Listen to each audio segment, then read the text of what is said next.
Kako pa ravnati, če otroci in mladi povzročajo spolno nasilje? Dosledno se odzovimo na zaznano spolno nasilje, tudi na neprimerne šale ali komentarje s spolno vsebino. Jasno povejmo, da je spolno nasilje nedopustno. Lahko je tudi kaznivo dejanje.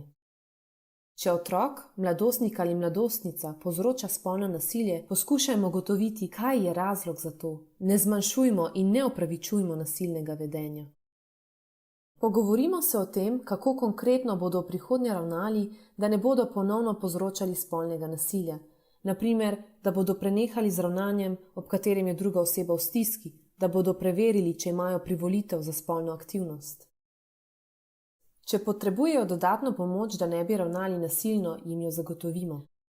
O tem se lahko posvetujemo tudi v šoli, na centru za socialno delo ali kakšni od organizacij, kjer nudijo pomoč otrokom, mladim in staršem.